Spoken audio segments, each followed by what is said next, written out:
Hello, Seeker Squad. Today is the conclusion to Whistlers in the Woods. When we last left off, Ira had sadly passed away, and Bill and Ruth had just buried him and were thinking about leaving the lodge and heading to the coast. What will their final decision be, and how will the story end? Well, let's get into it and find out. We are out of food. Every night, we sit by the fire with just cups of tea. Everything is different since we buried Ira. The difference is with us. Yes, we barely speak anymore. But it's also in the atmosphere. Bill doesn't roam around like he used to, and he doesn't sit by the windows and watch the trees. We have discovered a new emotion beyond fear. It's called detachment. And all that seems to matter is the heat from the fire. Bill leaves every afternoon now to go look for supplies. Every day he travels a little farther and comes back a little later. Last night he didn't come back until an hour after dark, after I had heard two whistlers off in the distance. I thought about walking out towards them just so I could see what they look like, because now, every time I think of them, all I see is Ira. When Bill came back, he was limping on his bad foot. He had traveled too far. "What took you so long?" I asked. But he just ignored me and went and crawled into bed. There's about 6 inches of snow on the ground now, and there's nothing left in Red Hill to eat at all. There's also no game nearby to hunt, just coyotes and wolves. This morning, Bill went to siphon the gas from the second vehicle. I could see him from the porch. He heard something from the woods. "What is it?" I asked. He didn't answer. He just took some steps towards the sound. Then, out of nowhere, a burst of black and brown came running out of the woods, straight towards Bill. It was the dog that we had released just days ago. Bill tried to run, but he slipped and fell on the ice. The dog bit his leg. I screamed and yelled at the dog, waving a piece of wood. It let go after a little struggle. He was just like us, starving and made savage by the cold. Bill was in pain. I screamed, and the dog ran back into the woods. I screamed a second time, so loud it echoed off the buildings. And then something answered. It was a roar, but a strange roar, like a rock slide mixed with an animal scream. It came from where the dog ran into the woods, and now I can hear the dog crying. Then a second sound, louder than all the rest. It was the whistlers. I turned and helped Bill to his feet. He was a little woozy. He must have hit his head when he slipped on the ice. We started staggering back to the lodge, Bill's eyes halfway shut. "Stay awake," I said. "We're almost there." We made it inside the lodge, and Bill slumped into a chair. He was in a lot of pain. I cut open his pant leg and looked at the wound, and I told him, "You're going to need stitches." I went and grabbed the first aid kit from my pack. Ira had packed it. I grabbed the supplies and started stitching the wound. The human skin is tougher than I thought, but Bill pushed through the pain, grunting only a little as I pulled the thread through his skin. Finally, I was done, and I covered it with bandages. This morning, Bill looked pale and weak, but he wouldn't stay in bed. He gathered more supplies and packed it in the vehicle. In the afternoon, he walked outside and started walking towards the woods where the dog had run into, where the sound that called back to us came from, where the whistlers were. I tried to follow him, but even with him limping, he was faster than me. I called to him, "Bill, come back!" But he didn't stop. He just kept walking until I could no longer see him. I laid in bed all night, awake, waiting for him to return. But he never did. I found Bill this morning sitting on the front porch, ice in his beard. I walked up to him, and he looked at me. He seemed alert. "Where were you?" I asked. But he didn't respond. I helped him up and led him inside to sit him next to the fire. When he finally warmed up, he told me, "I went to the woods so I could listen to the whistlers. I understand them now." "Don't say that," I said. "It's okay, Ruth. It's okay. Tomorrow, we will go to the coast. You'll be safe." I looked at him and replied, "We'll be safe." He just nodded.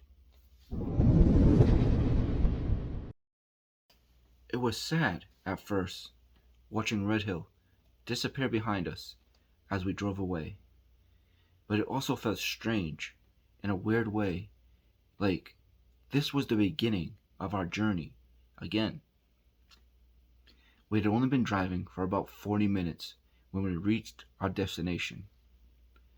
There was no airstrip, just an empty lot turned to mud with slush, and a dock frozen over with ice, with a boathouse that had 2 broken canoes.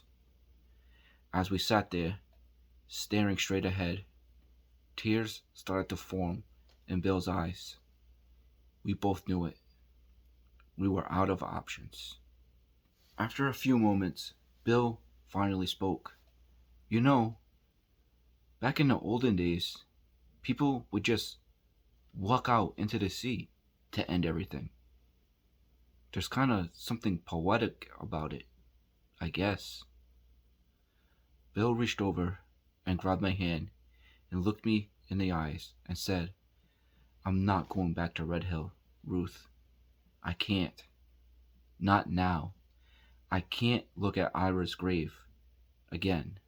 I can't pretend there's not a corpse in the freezer." "What else is there?" I asked. He just sat there and shook his head. I pulled my hand away and stepped out of the vehicle. I was trying to keep my thoughts together, but it's impossible. I wanted to stop struggling, but not die. I wanted Bill to feel no pain, but not be alone. I started to wonder, should I have said yes days ago when Bill suggested we lay in the grave with Ira? It's windy here at the coast, so I closed my eyes and felt the cool embrace of the wind. When I opened them, I could see Bill watching me from the vehicle, waiting. I suppose he's waiting for me to say I'm ready to give up too. But I'm not ready. I was about to speak, and then I heard it again. The baby crying. But this time, there was also a man's voice. It's Ira's. He's singing, trying to soothe the baby. Bill stepped out of the vehicle and looked towards the sound. "Whistlers," he said. "Oh, is that what you hear?" I asked. I walked towards the sound, up a hill. At the top of the hill, the wind was much stronger and the snow was falling. I could see more water up the coastline, and I could see something bobbing in the water, white and blue, lodged on the shoreline. I ran down the hill towards the vehicle, almost slipping. "What is it?" Bill gasped. "There's a boat. Hurry, grab your bag. Let's go." There was no way of us taking the vehicle towards the boat. The ground was much too soft. We also had to climb over boulders and go in and out of the forest. But I was determined. I was pushing on, keeping the boat in sight as much as I could. The sound was keeping me going. The sound of the baby and the sound of Ira. I could also hear the sound of Bill warning me this could be the whistlers luring us to a trap. I looked back to check on Bill. He was clutching his leg where the dog had bit him. I'm sure the wound must have opened in these travels. I never offered to slow down or stop. I was sure this boat was there for us. Once we were close enough, Bill looked at the boat. "This thing is a death trap, Ruth," he said. I ignored him and said, "Come on, get in.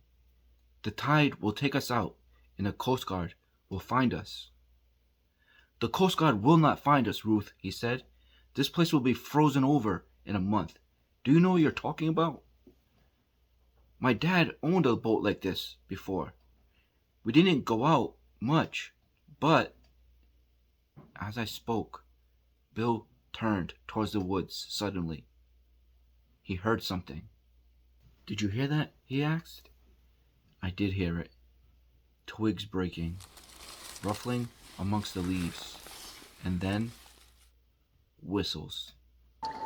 Deep inside the trees, but coming closer and closer.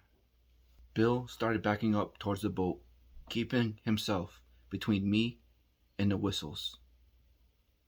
"I hear Ira," I said. "What?" Bill asked as he looked back at me. "He's singing to the crying baby." Bill reached for me, but I backed away, the cold water now flowing over my shoes. "Don't, Ruth," he said. I looked at him and replied, "I'm getting in the boat." "You said you would not go back to Red Hill.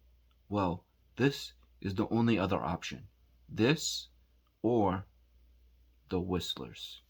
The whistles grew louder, and with every second, the beach seemed to be getting smaller and smaller, feeling more like a trap. Bill finally spoke up. "You're right, Ruth. Get in the boat. Let's go." I turned and headed towards the boat. As I pulled myself in, I asked, "Bill, why can't you hear it? Why can you not hear Ira?" There was no answer.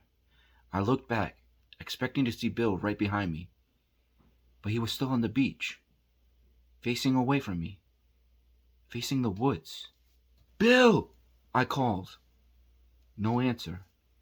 Then something dark appeared just beyond the trees. I could barely see it. It was a shadow, moving independent from the swaying branches. It was taller than a human and seemed very deliberate with its movements. I raised the revolver and fired more than once. No reaction from Bill or the shadow. I couldn't even hear the sound of it. It was lost amongst all the other sounds. Bill was now closer to the woods.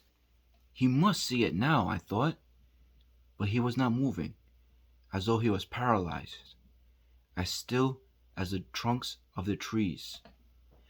"Bill!" I yelled, hoping to snap him out of it and he would run towards me. But he didn't move. The boat shifted underneath my feet and I fell to the floor. When I stood up, Bill was lying on the ground, the creature approaching slowly, crouching over him, and I could hear the whistlers, almost like humans, telling me, "Close your eyes." It takes its prey one at a time, I thought to myself, and there's always one survivor, one person spared. The boat was now drifting away, and darkness began to fall upon Bill. I don't remember anything else. The following is the final entry that was written in a diary. My name is Ruth. Please bring my body back to Oregon, if it's possible. My driver's license is in my wallet. The account of events I have written down is for the families of the deceased, for the helicopter pilot, for Lillian and Jeff, for Bill and Ira's mother, and for the family of the chef who was found at Red Hill. I do not want this published. I do not want to be another link in the chain of curiosity that draws people to places like this to die. We had so many opportunities throughout the years to leave this alone, to live with the unknown. We were folklorists, but we considered ourselves adventurers, explorers, exposing a mystery. Before coming here, I never believed the whistlers were real. I thought they were a byproduct of people living in the cold and isolated. I wanted to sit by the fire with the shifty-eyed trappers and the remote homesteaders and just listen to their stories like a tourist. We did not satisfy our curiosity coming here. We just ended the hunger of whatever stalks this place. It's been here a long time. The chef thought it was at war with the whistlers. How long did the whistlers keep it at bay? It doesn't even have a name. And at the moment, I cannot put a description into words. And I really don't want to. There are things that we don't deserve to know. Unknowns that should be left unknown. I should have done this with Bill, sitting in the backseat of the vehicle, watching a sunset on the coast. I've been drifting for a while, and the current has brought me back to the vehicle. There are no more whistles following me, and nothing watching from beyond the trees. I have no food, and I have no water. I have run out of gas, and it is cold and dark. I'm going to close my eyes for a bit. There is one more left in the revolver. I have not made up my mind yet. Alright, Seeker Squad, that's the end of the story. I guess the ending is up for interpretation, however you see fit. Did she use the revolver? Did someone come and find her and she made it out? Let me know your thoughts and how you think it ended. And remember, like, comment, share, subscribe. You guys are the best. Let's keep the channel going that way. Up, up, and up. Alright, I'm your Man C fan. You guys are the best. I'll see you in the next one.